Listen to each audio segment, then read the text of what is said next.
전에 주의 얼굴 뵙기 전에 멀리 뵈던 하늘나라 내 맘속에 이뤄짐이 날로 날로 가깝도다.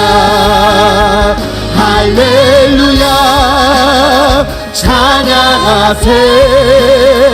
내 모든 죄 사함 받고 주 예수와 동행하니 그 어디나 하늘나라.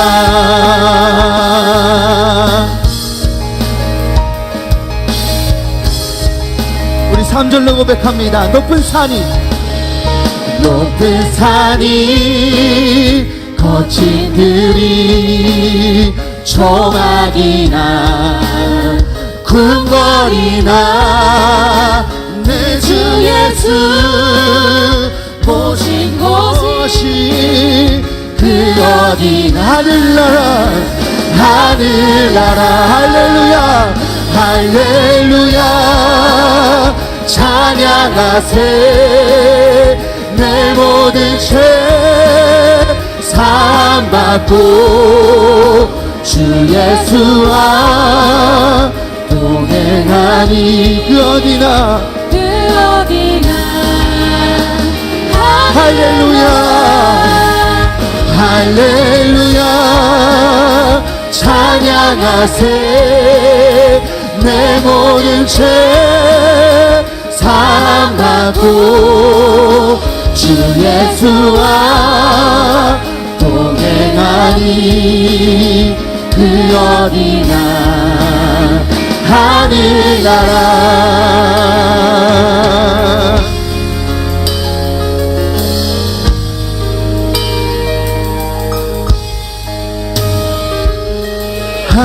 할렐루야 날 자유케 하셨네.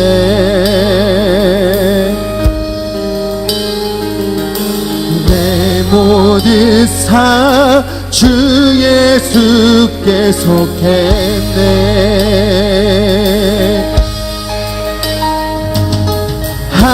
하늘나라 모든 삶에 임하네.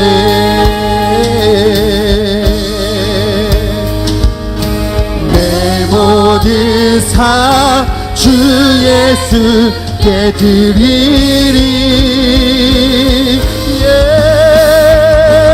할렐루야 찬양하세.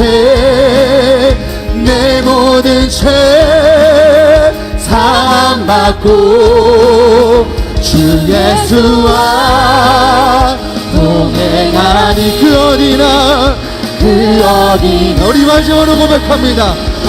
할렐루야 할렐루야 찬양하세. 내 모든 사함 받고 주 예수와 동행하니 그 어디나 하늘나라. 이 찬양의 고백처럼 우리가 하나님과 동행하며 살아가는 삶이 되기 원합니다. 그렇다면 주님께서 언제나 우리에게 은혜를 베풀어 주시고 우리 언제나 동행해 주십니다. 그 주님을 믿으면서 매일매일 살아가는 우리가 되기 원합니다. 오늘 경험을 맞설리기 원합니다.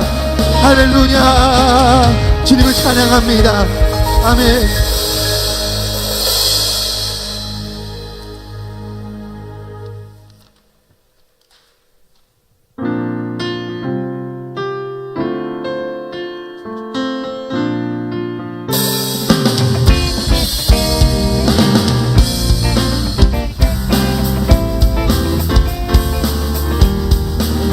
우리 놀라운 주님의 사랑을 고백합니다. 온 세상 창조의 주님 매일 기뻐 노래하네. 우리의 강한 주님의 계획으로 나와 동행 모든 만물 모든 만물 지으시고 아멘. 온 세상 다스리는 분 우리 향한 주님의 계획하신 나 그 길을 따라가리 주의 크고 놀라운 그 사랑을 내가 기뻐 노래하리 아름답고 놀라운 그 사랑을 기뻐 춤을 추며 노래하리 온 세상 창조의 주님 내 기뻐 내일 기뻐 노래하네 아멘 우리 향한 주님의 계획으로 나와 동행하시네 모든 만물 지으시고 온 세상 다스리는 분 온 세상 다스리는 분 우리 향한 주님의 계획하신 나 그 길을 따라가리 주의 크고 놀라운 그 사랑을 내가 기뻐 노래하리 아름답고 놀라운 그 사랑을 기뻐 춤을 추며 노래하리 주의 크고 놀라운 그 사랑을 내가 기뻐 노래하리 아름답고 놀라운 그 사랑을 기뻐 춤을 추며 우리 기타로 주님께 찬양합니다 주님의 크고 놀라운 그 사랑을 체험하며 날마다 주님과 동행하며 살아가게 되기 원합니다 기뻐 춤을 추며 기뻐 주님께 영광 돌리는 우리 삶이 되기 원합니다 아멘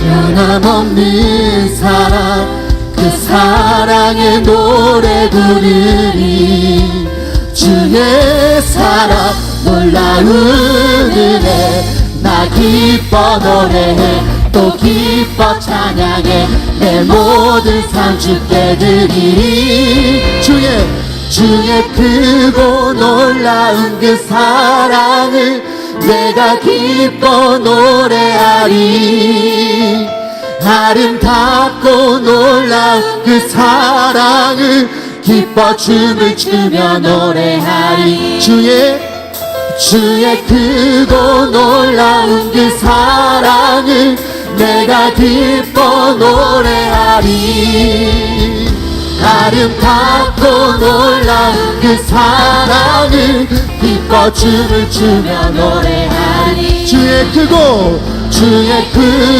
놀라운 그 사랑을 내가 기뻐 노래하리 아름답고 놀라운 그 사랑을 기뻐 춤을 추며 노래하리 놀라운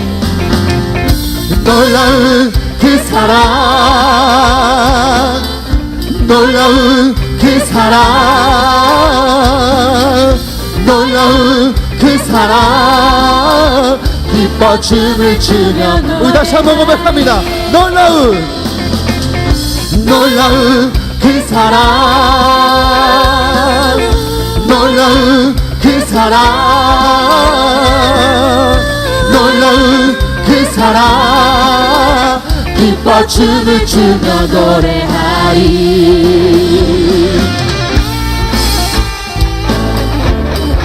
이 찬양의 고백처럼 놀라운 그 주님의 사랑을 체험함으로써 더욱더 주님께 기뻐 찬양하며 고백하는 되기 원합니다 우리 놀라운 그 사랑을 베푸시 하나님께 영광 말씀을 드리기 원합니다 할렐루야 주님을 찬양하고 경배합니다 아멘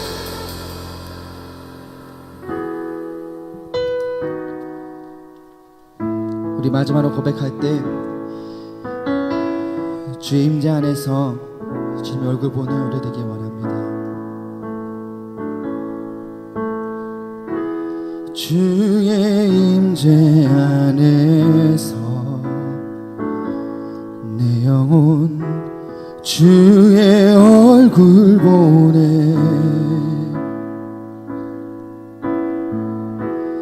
사랑의 날개 아래에서 내 영혼 회복함을 얻네. 주의 임재 안에서 주의 임재 안에서 내 영혼 주의 얼굴 보네.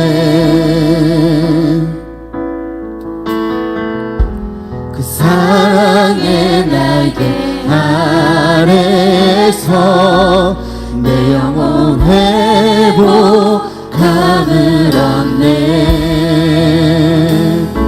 내 주님만 사랑해요. 내 주님만 경배해요. 나의 맘 주께 정했으니 내 영혼 온전하게 되리. 우리 처음부터 고백하는 시간 되기 원합니다. 주의 임재 안에서 주의 임재 안에서 내 영혼 주의 얼굴 보네. 그 사랑의 날개 아래에서 내 영혼 회복.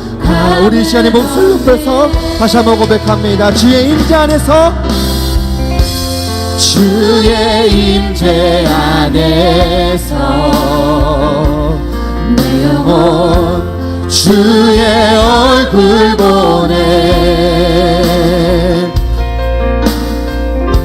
그 사랑의 날개 아래에서 내 영혼 회복함을 얻네. 우리 슬로 고백합니다. 내 주님만 내 주님만 사랑해요. 내 주님만 경배해요. 나의 맘 주께 정했으니 내 영혼 온전하. 우리 다시 한번 고백합니다. 내 주님만 내 주님만 사랑해요. 내 주님만 경배해요. 나의 맘 주께 정했으니 내 영혼도. 우리 다시 한번 더 고백합니다. 나의 주님만 내 주님만 사랑해요. 내 주님만 내 주님만 경배해요. 경배해요. 나의 맘 주께 정했으니 내 영혼 온전하게 되리. 주 없이 살 수 없네. 죄인의 구주여 그 귀한 보배 피로 날 구속하소서. 그 주의 사랑으로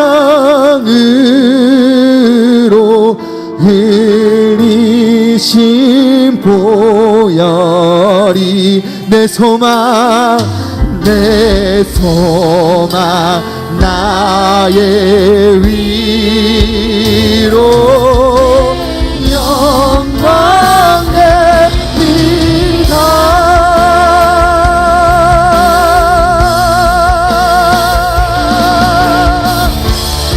우리 고백하며 찬양합시다.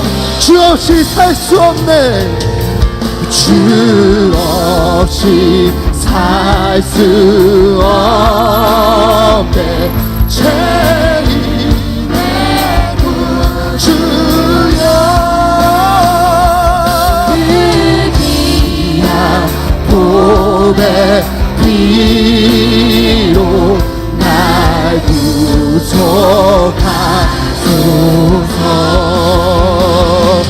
구주의 사랑으로 흘리신 보혈이 내 소망 나의 위로 네, 우리 다시 한 번 더 고백합니다. 주 없이 살 수 없네 주 없이 살 수 없네 죄인의 구주여 그 귀한 보배 피로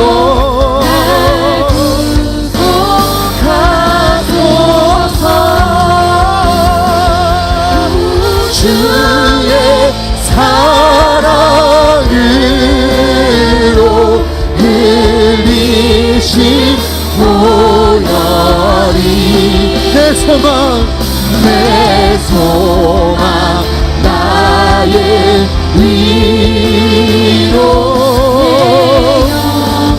이 시간에 통성으로 기도하기 원합니다. 이 시간에 기도할 때 이 고백처럼 우리가 주 없이 살 수 없음을 고백하기 원합니다. 주님께서 우리에게 베풀어 주시는 사랑을 통해서 우리의 시간에 함께 모여서 찬양하고 예배하는 것입니다. 주님의 사랑 없이는 주님의 계획함이 없이는 우리가 함께 모여서 예배하고 찬양할 수 없습니다. 그렇지만 주님께서 허락하셔서 은혜를 베풀어 주셔서 우리 한 자리에 모여서 주님께 연배하고 찬양 드릴 수 있습니다. 그 주님께 감사드리며 더욱더 주님께 더욱더 다가가는 내가 되겠다라고 이 시간에 동성으로 기도하며 나가겠습니다. 동성으로 기도합시다. 아버지 주님의 찬양 고백합니다. 주님의 사랑 없이는 주의 은혜 없이는 양념을 벌써 예배할 수 없고 주의 은혜 없이는 찬양할 수 없습니다. 주의 은혜를 베풀어 주셔서 너도 주님 찬양하는 은혜 감사드립니다.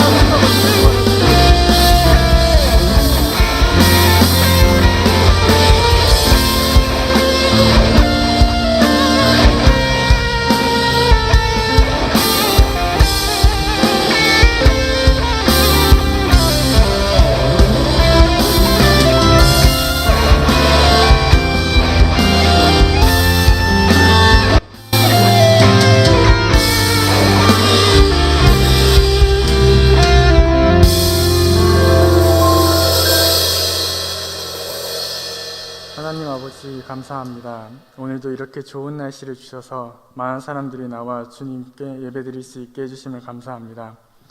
이번 한 주간도 많은 일이 있었습니다. 일본은 태풍으로 많은 피해를 입었고 또한 인도네시아는 지진으로 인해 많은 피해를 입고 있습니다. 주님, 이들을 불쌍히 여기시어 빨리 회복될 수 있게 도와주시옵고 또 많은 이들이 다치지 않도록 보호하여 주시옵소서. 또한 주님, 2차 북미 회담을 추진하는 중에 있습니다. 좋은 이야기가 오갈 수 있게 도와주시옵고 일이 순탄하게 진행될 수 있게 도와주시옵고 나라가 안전되게 주께서 보호하여 주시옵소서. 하나님, 오늘도 많은 사람들이 주님께 예배드리기 위해 이 자리에 모였습니다. 또한 예배드리기 위해 움직이는 발걸음을 재촉하여 주시어서 하나님 함께 예배드릴 수 있게 도와주시옵소서. 오늘 이 시간 드리는 예배를 주께 홀로 영광 받아주시옵고 말씀 전하시는 전도사님께 말씀의 은총을 내려주시어 오늘 예배드리는 자 한 명 한 명 가운데 은혜를 내려주시옵고 한 명도 그냥 돌아가는 자가 없게 하여 주시옵소서.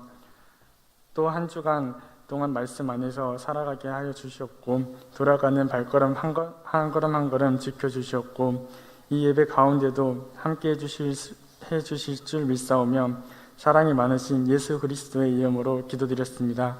아멘.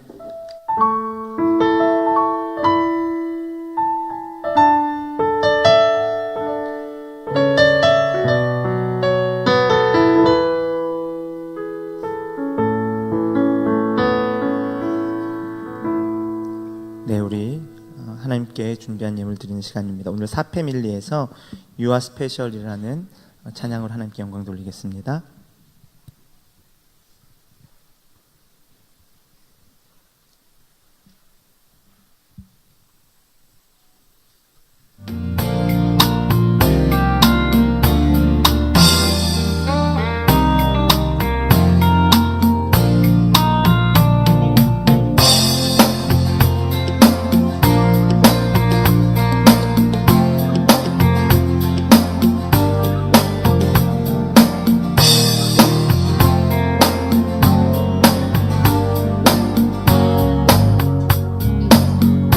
처음부터 틀어주세요.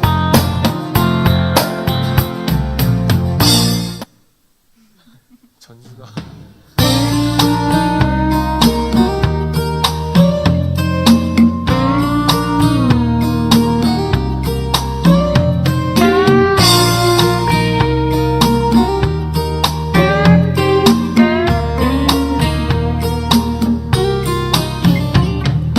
하늘의 별들처럼 해변의 수많은 모래처럼 내 모습 작다 느껴질 때 이 노래 불러봐요.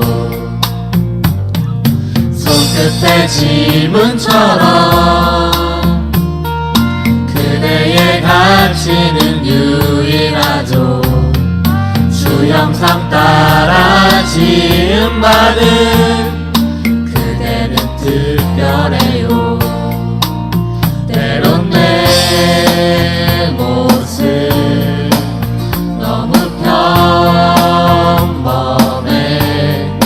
아무도 내게 관심 없을 거야. 주저앉고 싶어질 때 이 세상에 단 한 사람 하나님 손이 지은 최고의 작품 아직은 온전치 못할지라도 조금씩 완성돼가는 오직 그대를 향한 완전한 계획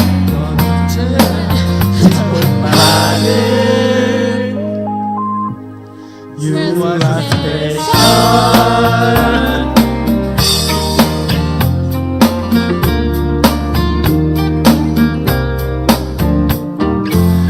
작은 애벌레가 아름다운 나비로 변하듯 시간이 되면 우리들도 그렇게 변하겠죠.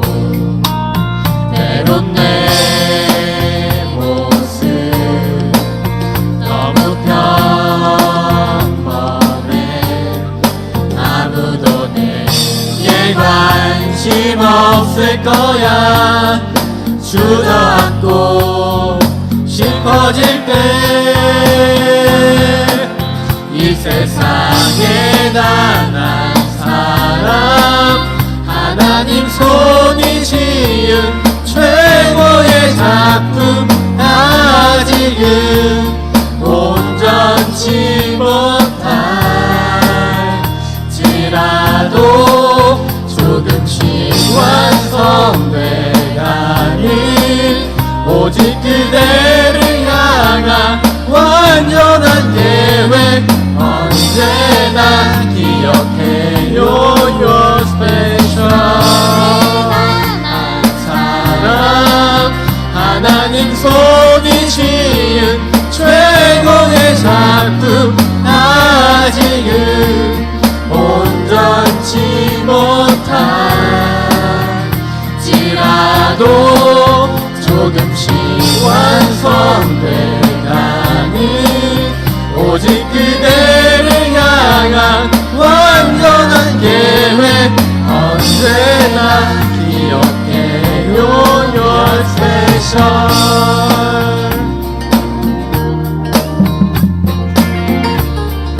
감사합니다. 네, 감사합니다. 네, 기도하겠습니다. 거룩하신 아버지 하나님, 은혜를 감사합니다. 우리를 하나님의 귀한 자녀로 삼아주시고 하나님께서 귀한 은혜와 사랑을 부어주셔서 우리들 한 사람 한 사람이 주님 앞에서 귀한 작품과 같은 존재들로 우리를 빚어주셔서 그러한 삶을 살아가게 하심을 감사합니다. 하나님, 오늘 드리는 이 예배가 하나님 받으시기에 온전하고 합당한 예배 될 수 있도록 주님께서 특별히 인도하여 주시고 함께하여 주시길 간절히 원합니다. 하나님, 특별히 또한 예배 가운데에 나오면서 빈손으로 나오지 아니하고 하나님께 드릴 예물 귀하게 구별하여서 하나님께 드린 손길들이 있습니다. 그 손길 하나하나 아버지께서 기억하여 주옵시고 그 삶의 현장 가운데 하나님 함께하여 주시어서 무엇을 하든지 그 모든 것이 하나님의 나라와 하나님의 영광을 위하여 살아갈 수 있도록 인도하여 주시옵소서. 하나님, 이 예배가 온전히 하나님께 상달되는, 하나님 기뻐 받으시는, 흠양하시는 예배 되기를 소망합니다. 우리의 마음과 중심을 다하여 하나님을 예배하기를 소망하오니 예배의 시작부터 마치는 모든 끝까지의 모든 순서마다 하나님께서 함께하여 주시어서 우리가 온전히 하나님을 예배할 수 있도록, 살아계신 하나님을 만날 수 있도록 인도하여 주시옵소서. 감사드리며 예수님 이름으로 기도합니다. 아멘.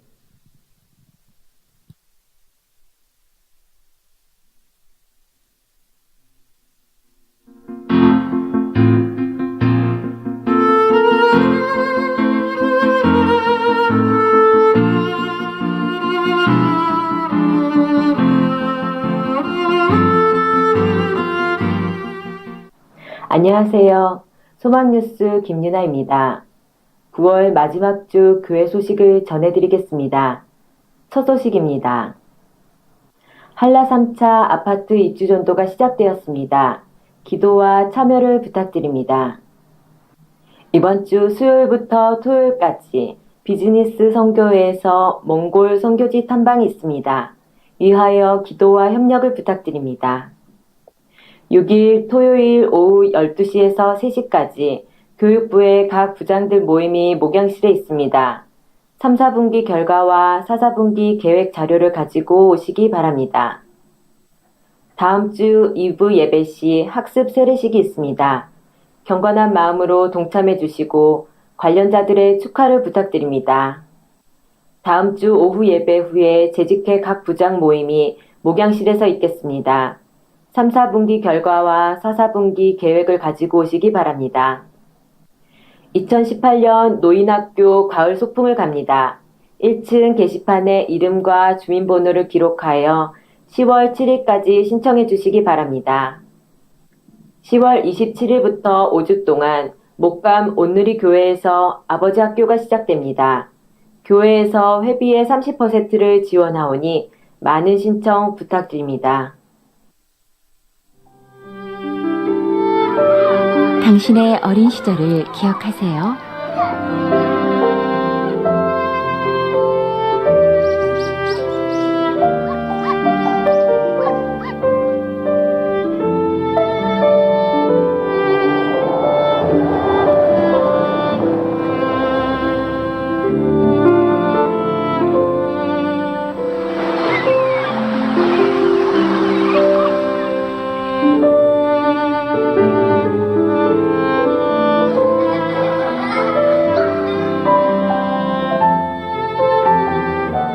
당신의 기억 속에 계셨던 아버지.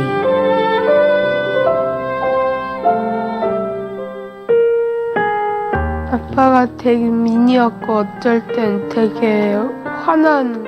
아무도 아버지가 되는 법을 가르쳐주지 않았습니다. 사람이 인간적으로 너무 참 좋은 사람인데 그거를 잘 너무 힘들어서 잘 몰랐던 것도 많아요. 이만하면 훌륭한 남편이라 믿었습니다. 친구들과 어릴 때 저희 아버님이 저한테 뭐라고 말씀하냐면, 야, 친구들 다 소용없어. 돈이 최고야. 저는 그 말을 듣고 완전히 제가 정말 충격을 받았어요. 그래서 제가 속에 난 절대 아버지와 같이 되지 않는다. 나는 아버지같이 살지 않을 거라 다짐했었습니다. 나는 아빠를 죽였어. 난 아빠를 마음속에 죽였어. 제가 그 대사를 들으면서 제 마음속에 너무 아팠어요. 야, 저 제자가 바로 나구나. 그러면서 제 속에 아버지였던 깊은 분노, 그런 원망하는 마음들이 불을 듯 많이 올라왔죠. 아버지와의 회복의 실마리는 그 어디에도 없었습니다. 지금 당신은 어떤 아버지십니까?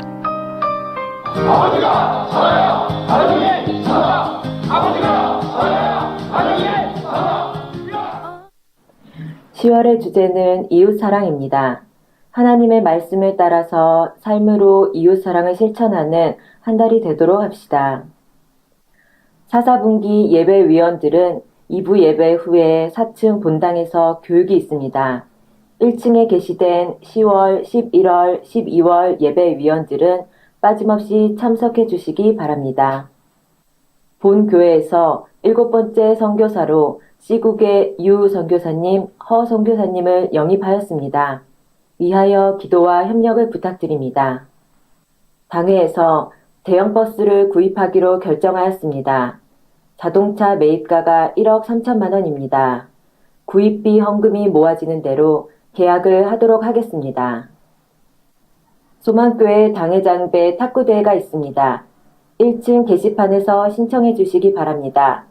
평일 오전 9시부터 오후 6시까지, 주일은 11시 예배 후 살롬터에서 탁구 연습하실 수 있습니다. 라켓과 공도 준비되어 있으니 많은 참여 바랍니다.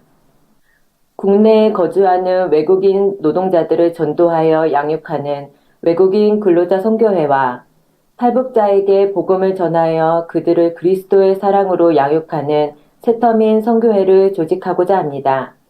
뜻이 있는 성도님들의 많은 참여를 바라며 참여를 원하시는 성도님들은 1층 사무실에서 행정 담당 사인호 전도사에게 신청해 주시기 바랍니다. 양성진 청년이 일본에서 대학을 졸업하고 귀국하였습니다. 축하합니다. 김태옥 장로님과 김병규 권사님, 지두열 집사님과 이승호 집사님이 범사에 감사하여 식사를 제공해 주셨고, 정미자 집사님의 아들 백운서 청년의 군입대에 감사하여 떡을 제공해 주셨습니다. 감사합니다.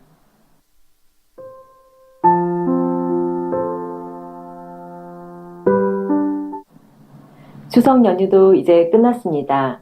지난 시간 베풀어 주신 은혜 감사드리고 청명해진 하늘과 상큼한 공기를 느끼며 더욱 예배와 경건에 힘써 살아가는 거룩한 성도가 되시기 바랍니다. 행복한 주일 되세요. 고맙습니다. 네, 우리 함께 하나님의 말씀 보기를 원합니다. 우리 베드로전서 1장 3절부터 12절까지의 말씀입니다. 베드로전서 1장 3절부터 12절까지의 말씀. 길기 때문에 1장 3절부터 9절까지만 오늘 읽도록 하겠습니다. 신약 성경, 제가 가진 성경으로 377쪽입니다. 베드로전서 1장 3절로 9절까지만 우리 함께 교독하겠습니다.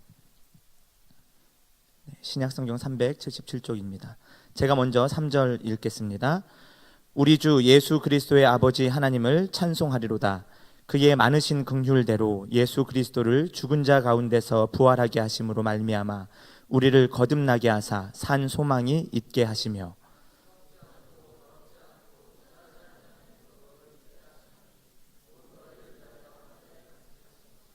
너희는 말세에 나타내기로 예비하신 구원을 얻기 위하여 믿음으로 말미암아 하나님의 능력으로 보호하심을 받았느니라.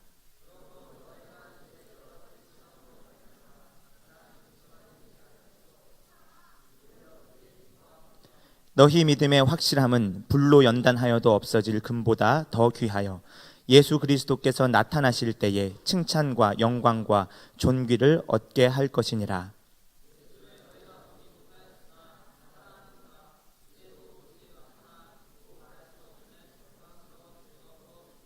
네, 우리 9절 함께 읽습니다. 시작. 믿음의 결국 곧 영혼의 구원을 받음이라. 아멘. 네, 잠시 기도하겠습니다. 하나님 아버지 감사합니다. 이 시간 함께 하나님을 예배할 수 있도록 허락하여 주시고 특별히 하나님의 말씀 이 말씀을 읽고 묵상하며 또한 선포되는 말씀을 들을 수 있는 귀한 시간을 허락하여 주셔서 감사합니다. 하나님의 말씀을 듣고 마음에 새길 수 있는 저희 될 수 있도록 인도하여 주옵시고, 특별히 우리의 심령 가운데 성령 하나님 밝히 조명하여 주시어서 오늘 기록된 이 말씀 또한 선포되는 말씀의 분명한 뜻을 깨달아 알게 하여 주시고, 우리가 믿음 따라 말씀 따라 살아갈 수 있도록 인도하여 주시옵소서. 감사합니다. 예수님 이름으로 기도합니다. 아멘. 네. 명절 연휴가 이제 끝났습니다.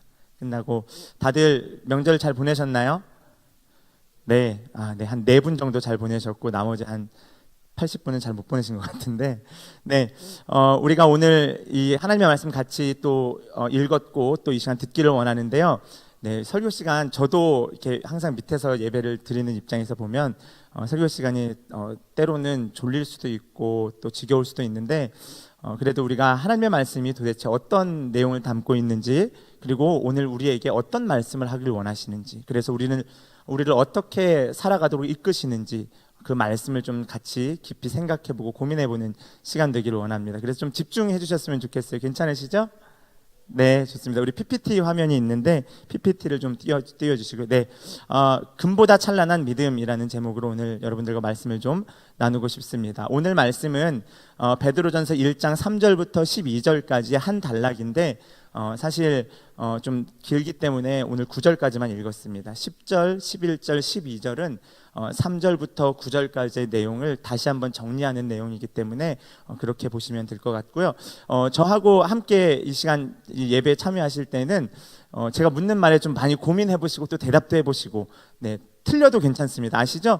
저는 큰 기대를 하지 않는다는 거. 그래서 제가 묻는 물음에 대해서 여러분 편하게 그냥 생각하시는 대로 대답을 해주시면 좋을 것 같습니다. 네, 오늘 베드로전서인데요. 베드로전서는 누가 썼을까요? 그렇죠. 네, 베드로가 썼습니다. 베드로가 썼는데 베드로전서는 베드로전서 후서 그리고 뭐 야고보서 이렇게 바울이 쓴 바울 서신서가 아닌 베드로나 야고보 같은 초대교회의 사도들, 예수님의 제자들이 썼던 서신서들, 이러한 서신서들을 우리가 분류하면 공동서신이다 이렇게 이야기를 할 수 있습니다. 그래서 서신서가 쉬운 말로 뭘까요? 편지죠. 그렇죠. 편지죠. 그래서 제가 이렇게 좀 제목을 잡아봤어요. 편지의 수신자들. 한번 찾아볼 건데요. 네, 편지의 수신자들. 이 오늘 베드로전서 1장의 말씀에서 편지의 수신자들이 누구일까요? 한번 찾아보실까요? 어디에 나와 있죠? 네, 그렇죠. 감사합니다. 바로 나오네요. 1절에 아주 잘 나와 있습니다. 그렇죠. 제가 그림을 좀 준비해 봤습니다. 멋있는 그림인데요. 혹시 이런 열기구 타보신 적 있으세요? 타본 사람? 타봤어요. 어디서 타봤어요? 기억은 안 나는데 타봤어요. 네, 그렇죠. 네, 네, 롯데월드의 열기구는 열기구가 아니죠, 사실. 그렇죠. 롯데월드의 열기구는 열기구라기보다는 거기 이렇게 위에 고정되어 있는 레일 따라 다니는 그거죠. 그건 저도 타봤습니다. 네, 이런 열기구 위에 안 달려 있는 거 뭐가 그렇죠? 네, 열기구. 이 지금 그림을 보시면 이렇게 여기가 터키 지역이에요. 터키 지역을 여행할 때 제가 여기 출처를 보시면 뭐라고 돼 있죠? 레인보우 터키 트립 네, 투어 터키 이렇게 돼 있죠. 그렇죠. 제가 이미지를 가지고 와서 좀 봤는데 이런 날씨에 저런 열기구를 타면 진짜 좋을 것 같아요. 그렇죠? 근데 자세히 보세요. 열기구의 시선이 빼앗길 수 있는데 그 열기구의 배경 타는 그 배경 보면 바닥 이 지형이 어때요? 예, 산이죠. 산인데 뭐 이렇게 숲이나 뭐 풀 나무가 전혀 없는 상태이고요. 이걸 조금 확대해서 살펴보면 이런 모습이에요. 보이시나요? 네. 여기 이 지형이에요. 이 지형을 보시면 지형을 좀 더 얼핏 보시면 어떤 것 같아요? 이 지형이 그 고원 지역이고 고원 지역이 화산 지형인데 화산 활동으로 이렇게 생긴 지형이고 구멍이 이렇게 뚫려 있죠. 그렇죠? 네. 뭘까요? 이 구멍이. 예, 집인지 어떻게 하셨어요? 살아보셨나요, 다? 네. 조금 더 들어가 볼게요. 이 구멍을 보면 이렇게 되어 있습니다. 네. 제가 이걸 왜 보여드리냐면 여기가 오늘 여러분 이 편지의 수신자 베드로 사도가 이 편지를 쓰면서 그 편지를 받을 사람들을 1장에서 잘 설명하고 있죠. 그래서 우리 1장 한번 1장 1절 같이 한번 읽어볼까요? 1장 1절입니다. 시작. 예수 그리스도의 사도 베드로는 본도, 갈라디아, 갑바도기아, 아시아와 비두니아에 흩어진 나그네 2절입니다. 곧 하나님 아버지의 미리 하심을 따라 성령이 거룩하게 하심으로 순종함과 예수 그리스도의 핏부림을 얻기 위하여 택하심을 받은 자들에게 편지하노니 이렇게 되어 있죠. 그렇죠. 아멘. 네. 편지의 발신자가 누구예요? 예수 그리스도의 사도된 바울이다. 베드로다. 네, 그렇죠. 이렇게 이야기하고 있죠. 네, 틀릴 뻔했네요. 네, 베드로다. 이렇게 이야기를 하고 있고, 여기에 대해서 지금 1절에서는 수신자인데, 수신자의 수신 지역이 나오는데 어디예요? 본도, 갈라디아, 갑바도기아, 아시아와 비두니아 이렇게 되어 있는데요. 이 지역이 현재의 터키 지역에 해당이 됩니다. 그리고 특별히 제가 보여드린 이 열기구 할 때 그 지형 있죠. 구멍 뚫린 이 지형은 갑바도기아예요. 갑바도기아. 그래서 제가 갑바도기아 사진을 좀 가지고 왔고요. 갑바도기아의 많은 성도들이 어떤지를 보여주고 있는 아주 중요한 표현이 있습니다. 뭐예요? 흩어진 나그네다. 이렇게 오늘 베드로 사도는 이 초대교회 성도들, 특별히 이 소아시아 지역, 터키 지역에서 믿음을 지키고 있는 하나님을 따르는 사람들, 예수 그리스도를 믿는 그리스도인들에게 이렇게 편지를 보내고 있습니다. 흩어진 나그네 이런 단어를 들으면 어떤 느낌이 들어요? 네, 어때요?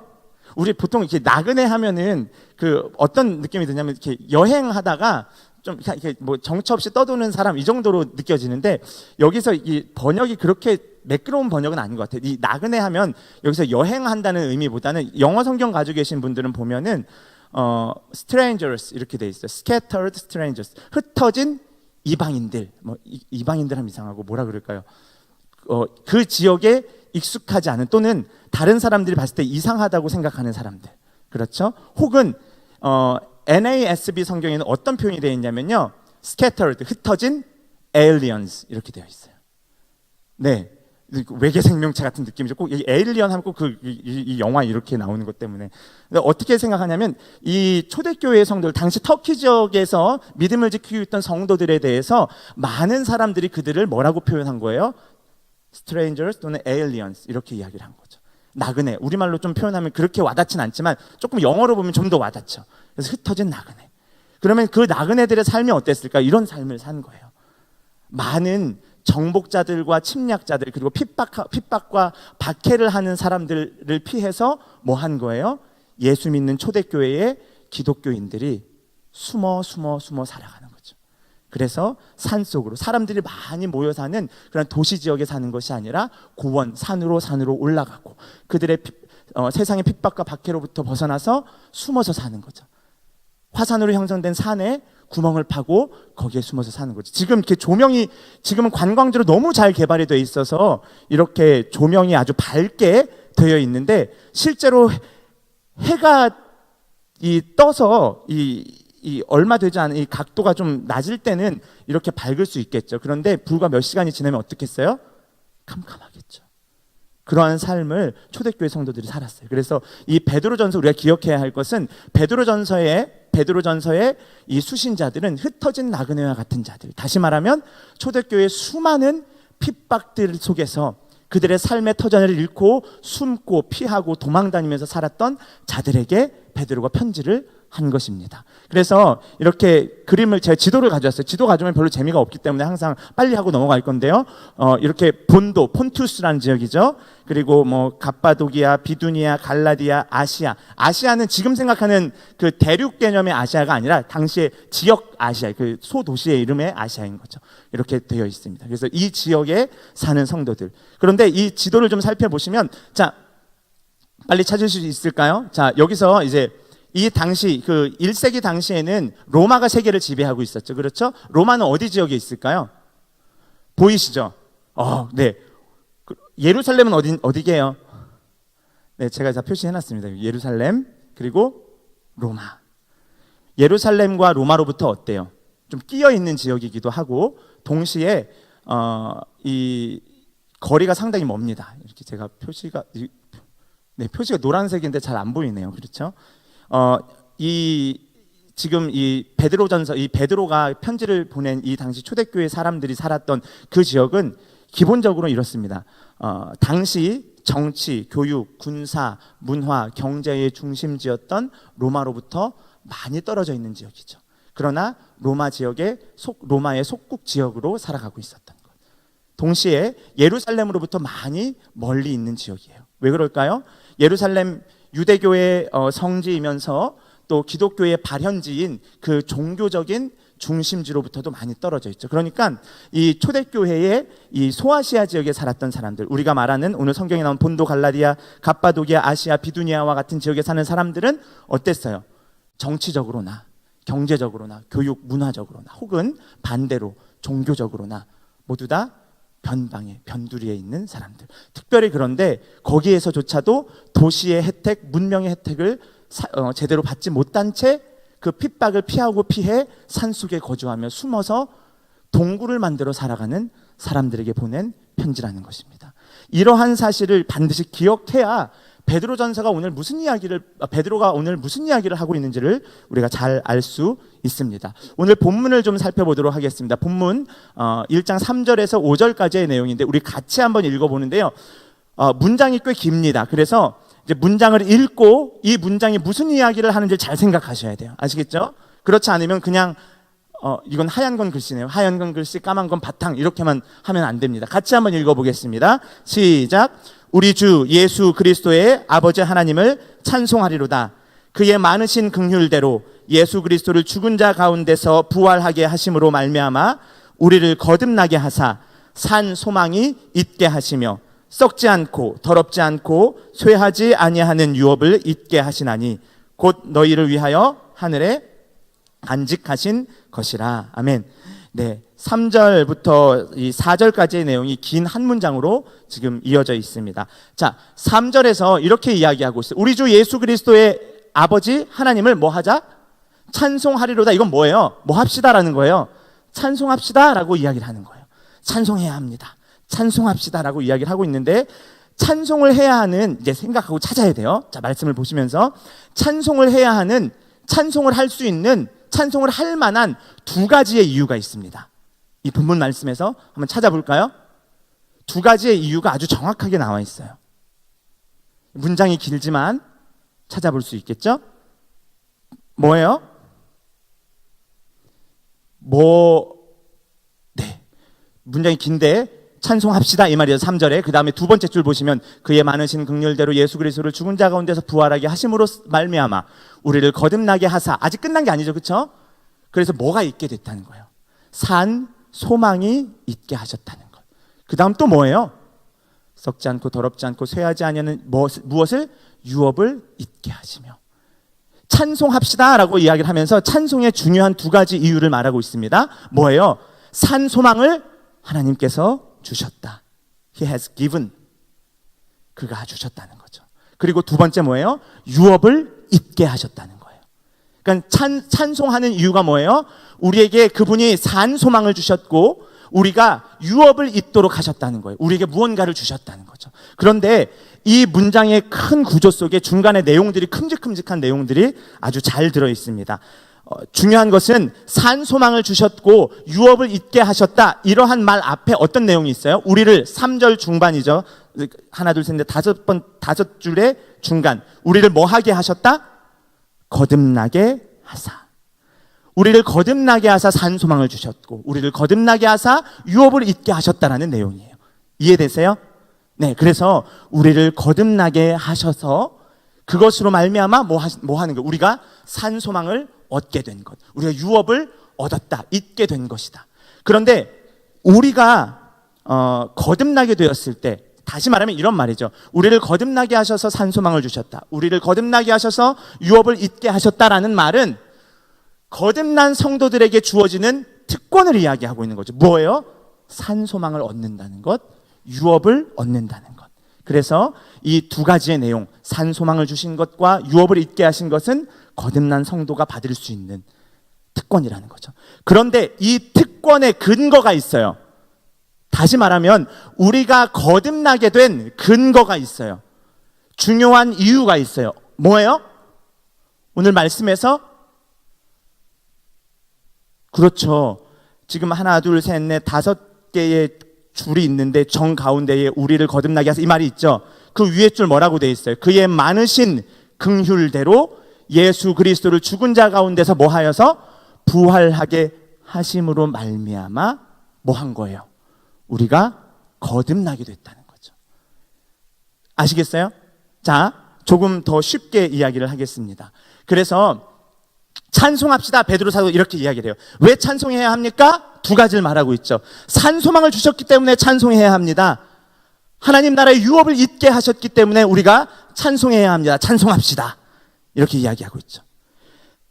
산 소망을 얻는 것, 유업을 잊는 것, 이것은 다시 말하면 무슨 표현이에요?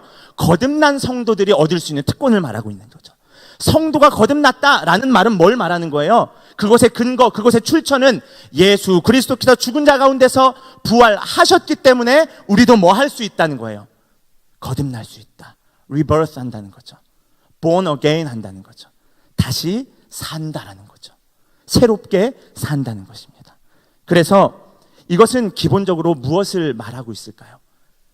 핍박과 고난 속에 살아가는 나그네와 같은 흩어진 성도들에게 이 복음의 메시지는 예수 그리스도께서 우리에게, 하나님께서 우리에게 소망이 되신다.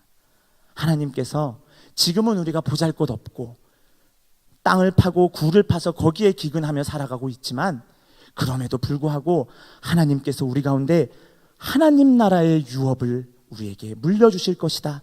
유산을 주실 것이다. 이것을 말씀하고 있는 것입니다. 5절로 한번 넘어가 보겠습니다. 이제 내용이 조금 길어서 3, 4, 5절은 한 단락으로 보시면 되는데요. 네, 5절 한번 읽어볼까요? 같이 시작. 너희는 말세에 나타내기로 예비하신 구원을 얻기 위하여 믿음으로 말미암아 하나님의 능력으로 보호하심을 받았느니라. 아멘.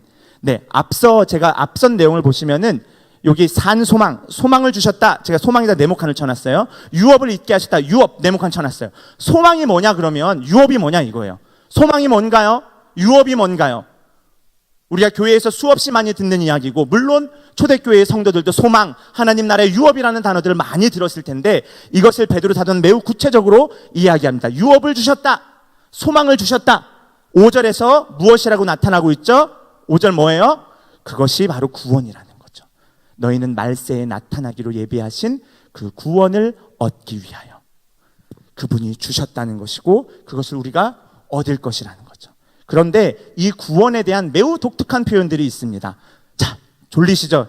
힘내세요. 저를 쳐다보면 너무 제가 이제 어떻게 이제 이렇게 삐에로 코어라도 이렇게 좀 달고 하든지 해야 될 것 같아요. 네, 피곤하신 거 충분히 이해합니다.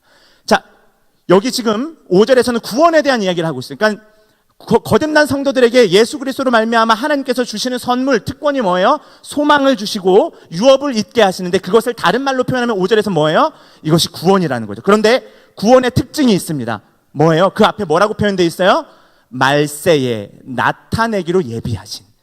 그러면 이 구원은 지금 받은 구원이에요? 아니면 앞으로 받게 될 구원이에요? 받게 될, 미래적 표현을 지금 쓰고 있는 거죠. 그렇죠? 여기에 말세라는 표현이 있는데 이제 뭐 아는 모든 성경적 지식을 다 동원하셔야 돼요. 특히 여름 수련회 이제 2달이 꽉 채워져 가고 있는 시점입니다. 제가 중요한 것들을 많이 이야기했었는데 말세에라는 말을 여기서 베드로 사도는 이렇게 표현하고 있죠. In the last time 이렇게 이야기를 하고 있는데 여기서 time, 시간이라는 뜻을 헬라어 원어로 보면 이렇게 되어 있어요. 카이로스. 카이로스는 무슨 뜻이라 그랬죠? 시간에 대한 두 가지의 헬라어 단어가 있는데 베드로 사도는 이것을 매우 의도적으로 사용하면서 앞으로, 지금 아직 그 말세가 왔어요, 안 왔어요? 안 왔죠. 안 왔는데 그것을 카이로스라고 이야기를 해요. 이 카이로스는 뭐예요? 카이로스 하면 생각나는 성경 구절이 어디예요? 마가복음 1장, 다 까먹었어. 여름 수련, 가을 수련 한번 해야겠네요. 마가복음 1장 15절.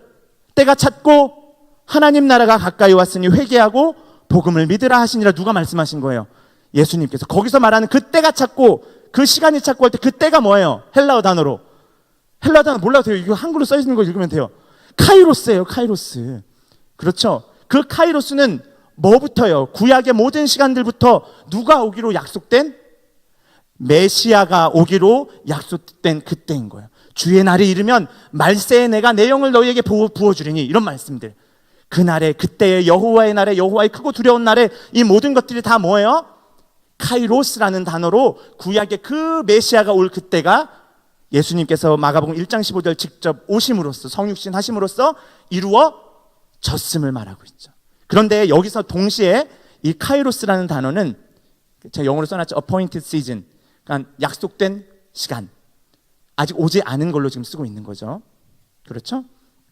그런데 베드로전서는 아주 독특한 구조를 가지고 있습니다. 베드로가 어부였잖아요. 어부였는데도 불구하고 매우 이 구성력 있게 이 베드로전서를 잘 쓰고 있는데, 우리 5절을 지금 읽어봤는데 20절 한번 읽어볼까요? 20절 한번 찾아보겠습니다. 20절 같이 읽을까요? 네. 19절부터 20절 이렇게 읽어볼게요. 1장 19, 20절입니다. 시작.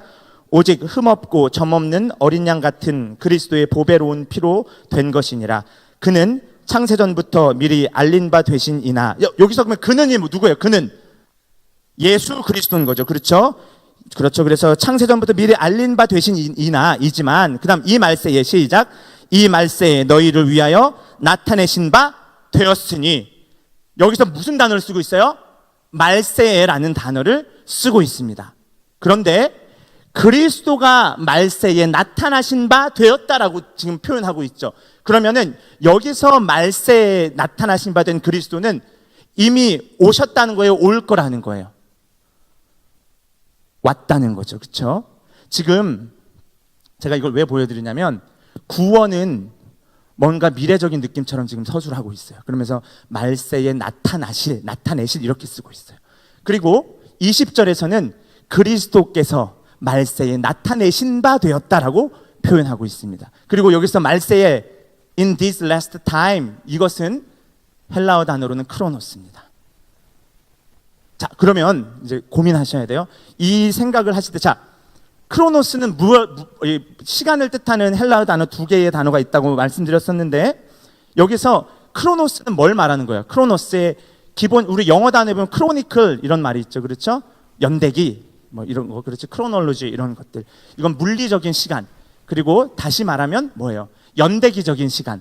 실제 발생했던 사건을 기록한 시간을 말하는 거예요. 그래서 베드로 사도는 말세라는 단어를 1장 5절에서는 미래적인 개념으로 쓰는 거예요. 아직 오지 않았다. 근데 20절에서는 이미 뭐 했다고 쓰는 거예요? 말세가 왔다라고 보고 있는 거죠. 그래서 이쯤 하면 뭐 기억하셔야 돼요, 여러분? 제가 우리 수련회 참석 안 하신 분들도 제가 우리 3부 예배 설교 시간에 많이 강조했던 이 그림이죠. 뭘까요? 빨대 2개. 그렇죠. 제가 오늘은 특별히 궁서체로 준비했어요. 진지합니다. 까먹지 마시라고. 네, 그렇죠. 지금 5절에서 말하는 이 말세의 구원을, 말세에 나타내실 구원할 때 이 말세는 아직 오지 않은 말세인 거예요. 그렇죠. 그래서 뭘 쓴 거예요? 카이로스라는 단어를 쓴 거예요. 약속된 시간. 그래서 그 말세에 이루어질 구원이 확실하다, 확실히 올 것이다.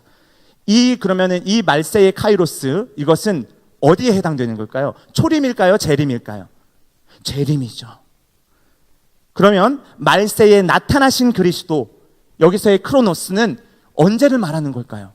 이미 오셔서 십자가에 달려 죽으시고 부활하신 그 예수님의 역사적 사건을 베드로 사도는 이야기하고 있는 거죠. 이걸 이야기함으로써 초대교회 성도들에게 무엇을 가르쳐주고 싶은 걸까요? 힘들지. 믿음 따라 살아가기 참 힘들지. 하지만 말세는 이미 시작되었어. 마지막 때는 이미 시작되었어. 하지만 아직 완성되진 않았어. 그래서 어떤 삶을 사는 거예요? 이미 임한 하나님 나라의 백성답게 이 시대의 원리와 가치관을 따라 사는 것이 아니라 완성될 하나님의 나라, 주님께서 재림하심으로써 완성될 그 새 시대의 원리, 하나님 나라의 백성의 삶의 가치를 두고 그렇게 살아가는 것을 지금 베드로 사도는 초대교회 성도들에게 이야기하고 있는 것입니다. 고난받는 성도들이 기억해야 할 것. 내가 이 세상의 원리를 따르지 않아 수많은 고난과 핍박을 받는다 할지라도 그럼에도 불구하고 내가 이것을 포기하지 않겠다는 것이죠. 이것이 3절부터 5절까지의 중요한 내용들입니다. 그런데 5절 끝부분에 보시면 이렇게 되어 있습니다. 믿음으로 말미암아 하나님의 능력으로 무엇을 받았다? 보호하심을 받았다. 뭐예요? 여기서 보호하심을 받았다. 이 보호하심이라는 것은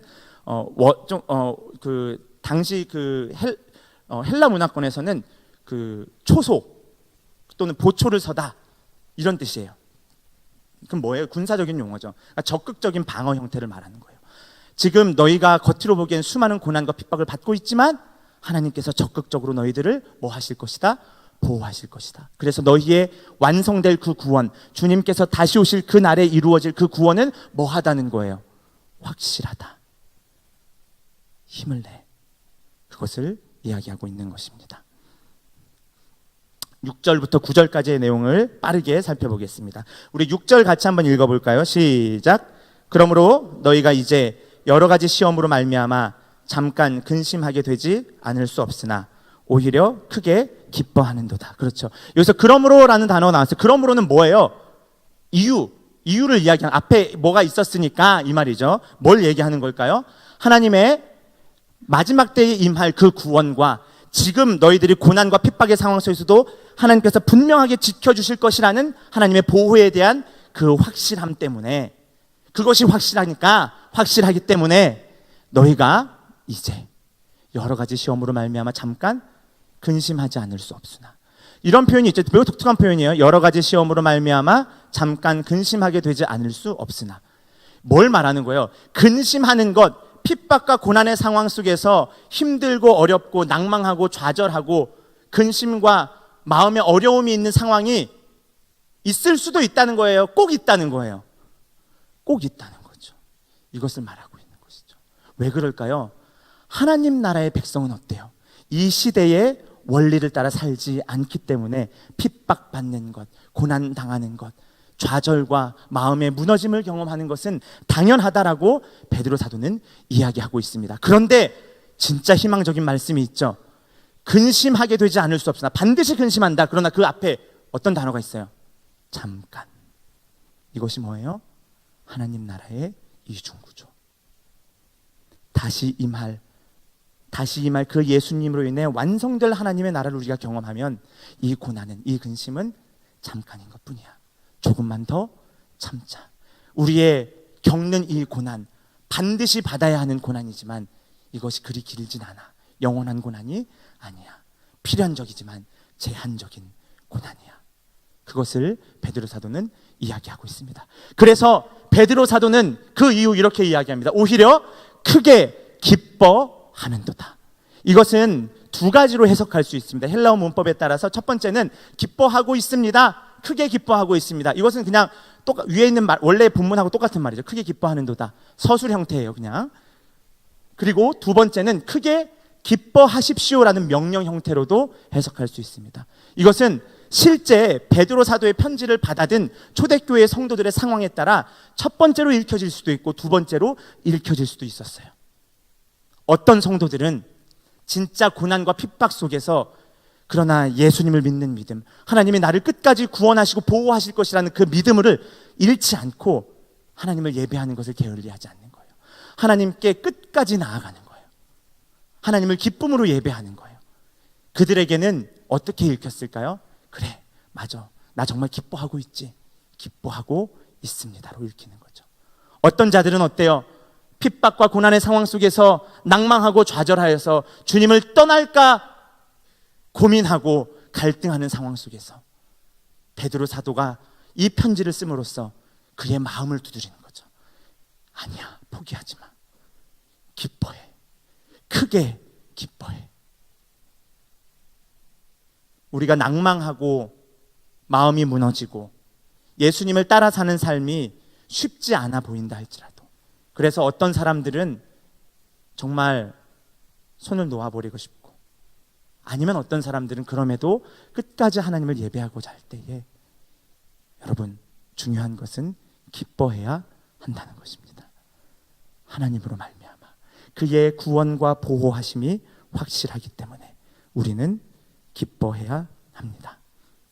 7절 같이 한번 읽어보겠습니다. 시작. 너희 믿음의 확실함은 불로 연단하여도 없어질 금보다 더 귀하여 예수 그리스도께서 나타나실 때에 칭찬과 영광과 존귀를 얻게 할 것이니라. 아멘. 네, 여기는 지금 두 가지의 비유를 지금 들고 있습니다. 너희의 믿음이 확실하다. 그런데 이것은 불로 연단하여도 없어질 금보다 더 귀하다. 이렇게 표현하고 있어요. 이걸 조금 더 쉬운 표현으로 바꾸면 이렇습니다. 금은 어때요? 순금 99.99%의 순금을 얻기 위해서 끊임없이 뭐예요? 뜨거운 풀무에 집어넣어 재련하고 연단하는 과정들을 겪습니다. 그러므로서 불순물을 제거하죠. 그런데 베드로가 이렇게 이야기하는 거예요. 이 뜨거운 풀무에 들어가는 이 금이 여러 번 들어갔다 나왔다를 거치면서 불순물이 제거되어 정금처럼 나오지만 그 금도, 그렇게 연단한 금조차도 결국은 없어지고 말 것이지 않냐. 결국은 없어지고 마는 것에 불과하다. 하지만 너희의 믿음은, 그 뜨거운 시련을 당하는 너희들은 너희들의 믿음만큼은 없어지지 아니한다. 확실한 것이다. 이것을 말하고 있습니다. 그래서 금을 연단한다 할지라도 그 금은 언젠간 소실되고 말지만 믿음의 연단은 확실하여 없어지지 아니한다. 이것을 베드로 사도가 이야기하고 있습니다. 이것은 어떠한 믿음일까요? 이 확실한 믿음은 아까도 말씀드렸다시피 하나님께서 구원하신다. 하나님께서 그 구원을 마침내 이루실 것이다. 지금 힘들고 어려운 상황이지만 그래도 나를 보호하신다라는 하나님에 대한 확고한 믿음인 것입니다. 여러분, 하나님에 대한 확고한 믿음이 있으세요? 옆 사람 보고 한번 물어볼까요? 하나님에 대한 확실한 믿음이 있니? 너무 확신이 안 찬 모습으로 물어보고 있어. 네. 여러분, 하나님에 대한 확실한 믿음이 있으십니까? 하나님께서 마지막 날에 우리를 구원하시고 우리를 끝까지, 그 날에 이르기까지 보호하실 줄을 여러분 믿으십니까? 그리고 그렇게 사셔야 합니다. 우리 8절 한번 보겠습니다. 8절 읽어볼까요? 시작. 예수를 너희가 보지 못하였으나 사랑하는도다. 이제도 보지 못하나 믿고 말할 수 없는 영광스러운 즐거움으로 기뻐하니 믿음의 결국 곧 영혼의 구원을 받음이라. 네, 여기 말씀해 보면 예수를 너희가 보지 못하였으나 뭐 한다는 거예요? 사랑하고 있다 이야기하는 거죠. 이제도 보지 못하나 믿고 말할 수 없는 영광스러운 즐거움으로 기뻐한다. 이 문장이 좀 긴 것을 8절을 조금 간소화할 거예요. 8절을 보면 이렇게 말할 수 있죠. 예수님을 보지 못했으나, 이렇게 말하고 있죠. 못했으나 뭐예요? 너희가 예수님을 직접 나처럼 본 자가 아닌 거죠. 아님에도 불구하고 복음의 전승을 통해서, 전도함을 통해서 뭐 한 거예요? 복음을 받아들이고 예수님을 믿는 거죠. 마치 우리처럼. 예수님 보신 분 계세요? 병원 가야 된다 그랬어요. 그러면 네, 예수님을 보지 못하였지만, 과거에 예수님을 단 한 번도 보지 못했지만 너희가 예수님을 사랑하지 않냐? 뿐만 아니라 지금도 예수님을 볼 수 없지만, 보지 못하지만 뭐 한다는 거예요? 예수님으로 인해 기뻐한다는 것이죠. 아주 중요한 표현입니다. 그래서 여기서 예수님을 사랑한다, 예수님으로 인해 기뻐한다라는 표현은 다시 말하면 하나님에 대한 확실한 믿음, 예수 그리스도에 대한 확실한 믿음이 겉으로 드러나는 모습인 거예요. 하나님을 확실히 믿는 사람, 예수님을 확실히 믿는 사람, 하나님을 향한 굳건한 믿음이 있는 사람은 보지 못한다 할지라도 예수님을 사랑할 수 있는 거죠. 보이지 않는 그분을 기뻐할 수 있는 것이죠. 이것이 바로 사랑하는 것, 기뻐하는 것. 이것은 6절에서 크게 기뻐하는도다, 4절에서 찬양하리로다, 찬양합시다라고 하는 내용들과 이어지는 거죠. 한번 맞춰볼까요? 사랑한다, 기뻐한다, 6절 크게 기뻐한다, 4절 찬송합시다라는 이 내용을 두 글자로 줄이면 뭐예요? 뭘까요? 예수님을 사랑하는 것, 예수님을 기뻐하는데 크게 기뻐하는 것, 찬송하는 것, 뭔가요? 두 글자로 이것이 예배인 것입니다. 여러분, 예배는 바로 이러한 믿음의 확실함에 근거하여 드리는 것입니다. 우리의 감정의 상태나 우리를 둘러싼 주변의 상황, 우리를 규정하고 있는 많은 조건들에 의해서 내가 하나님을 찬양하고 예배하고 하나님께 감사하는 것이 아니라 하나님을 믿는 믿음, 하나님을 붙드는 믿음, 하나님이 우리를 구원하시고 우리를 보호하실 것이라는 그 믿음에 기초하여 예배하는 것입니다. 9절은 그래서 이렇게 이야기하죠. 믿음의 결국 곧 영혼의 구원을 받음이라. 믿음의 결국, 결과인 거죠. 믿음의 지향점, 목적 지점이 뭐예요? 영혼의 구원에 있다라는 것입니다. 이것을 우리가 이 9절의 말씀을 기억하면서 우리가 생각해야 할 아주 중요한 포인트가 있죠. 믿음의 결과, 믿음의 지향점, 이것은 다시 말하면 우리 믿음의 대상이 누구인가라는 걸 고민하게 해야 된다는 거죠. 우리의 영혼의 구원을 받는다. 여기서 기억해야 할 건 뭐죠? 우리가 구원을 받는 것도 중요하지만 더 중요한 것은 그 구원의 주체가 누구이시냐는 거죠. 우리가 믿는 대상, 우리를 구원하시는 구원의 주체가 누구시죠, 여러분? 우리 주 예수 그리스도의 아버지 하나님이십니다. 믿으십니까? 아멘. 그래서 결국 우리 주 예수 그리스도의 아버지 하나님을 믿는 믿음이, 그분을 바라보는 시선이, 그분을 붙잡고 있는 것이 우리 예배의 동력이 될 수 있습니다. 제 말씀을 마치겠습니다. 금보다 찬란한 믿음으로 살아가는 것 무엇입니까? 하나님을 믿는 믿음으로 출발하는 것이죠. 그가 우리를 마침내 구원하실 것이라는 믿음이죠. 내 현실은 팍팍하고 어둡고 낙심과 그늘 가운데 있다 할지라도 하나님 나라의 백성답게 하늘의 소망을 붙들고 살아가는 것, 그것이 바로 믿음이고 그것이 바로 신자의 예배인 것입니다. 같이 한번 읽어볼까요? 시작. 성도의 고난은 그가 처한 상황을 반영합니다. 그러나 고난 속에서 성도의 찬양은 상황을 뛰어넘는 그의 믿음을 반영합니다. 고난은 우리가 처한 상황을 반영하지만 고난 속에서 우리가 찬양하는 것, 낙심의 그늘 가운데 무너진 마음 속에서도 하나님을 예배하는 것은 그 고난의 상황을 뛰어넘는 여러분의 믿음을 반영하는 것입니다. 그 다음 한번 읽어볼까요? 따라서 시작. 따라서 성도의 고난은 그 믿음의 현 주소를 확인할 수 있는 리트머스 시험지와도 같습니다. 성도의 고난은 우리가 피해야 할 것이 아니라 우리의 믿음이 어떠한가를 확인하고 돌아보는 중요한 검증 도구입니다. 같이 한번 읽어볼까요? 시작. 고난을 통하여 성도는 반드시 자신의 믿음이 피상적인 믿음인지 아니면 예수 그리스도에 기초한 확실한 믿음인지 확인받습니다. 여러분, 무너진 마음 속에서 끝까지 예수님 바라보면서 예수님 예배했으면 좋겠어요. 여러분의 어떠한 상황들 속에서도 하나님을 찬양하고 하나님을 예배하는 것, 하나님께로 시선을 고정하는 것에 결코 소홀히 하지도 게을리하지도 않으셨으면 좋겠습니다. 잠시 기도하고 우리 예가 기도로 우리 예배를 마치겠습니다. 기도하겠습니다. 하나님 아버지 감사합니다. 오늘 베드로전서의 말씀을 통하여서 고난 가운데 있는 성도가 무엇을 붙들어야 하는지 다시 한번 기억하게 하심을 감사합니다. 우리의 예배가 우리의 감정과 상황과 환경에 따라 드리는 예배 되지 않게 하시고 흔들림 없는 하나님을 향한 구원의 확신, 예수 그리스도에 기초한 그 보호하심의 확실함의 기초에서 우리가 하나님을 예배할 수 있도록 인도하여 주시옵소서. 낙심의 그늘 가운데 있는 우리 성도들이 있다면 주께서 보호하시고 친히 인도하여 주시어서 끝까지 그 믿음 따라 살아갈 수 있도록 인도하여 주시옵소서. 감사하며 예수님 이름으로 기도합니다. 아멘. 예수님께서 가르쳐 주신 기도로 예배를 마치겠습니다. 하늘에 계신 우리 아버지, 아버지의 이름을 거룩하게 하시며 아버지의 나라가 오게 하시며 아버지의 뜻이 하늘에서와 같이 땅에서도 이루어지게 하소서. 오늘 우리에게 일용할 양식을 주시고 우리가 우리에게 잘못한 사람을 용서하여 준 것 같이 우리 죄를 용서하여 주시고 우리를 시험에 빠지지 않게 하시고 악에서 구하소서. 나라와 권능과 영광이 영원히 아버지의 것입니다. 아멘.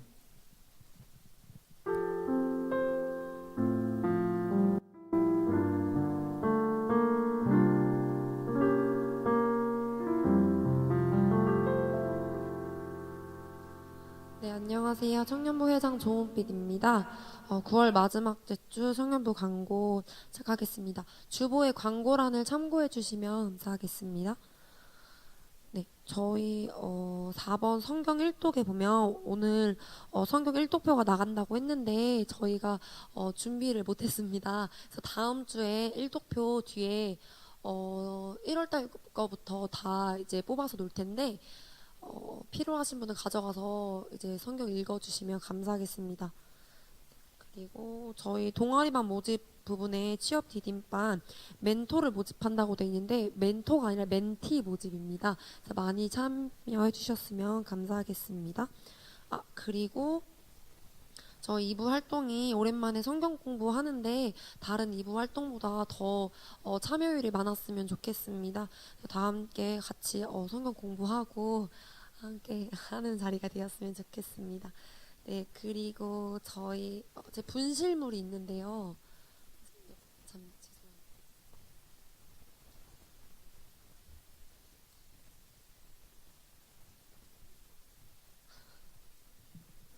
이 노트 주인 있으신가요? 설교 노트인데 이거 요약한 것 같습니다. 네, 혹시 주인 있으시면은 저한테 문의해달라고 혹시 갖다 드리겠습니다. 네, 그러면 저희 내려가셔서 청년부실로 2층 청년부실로 내려가셔서 성경 공부해 주시고 새가족반도 마찬가지로 청년부실로 가주시면 감사하겠습니다.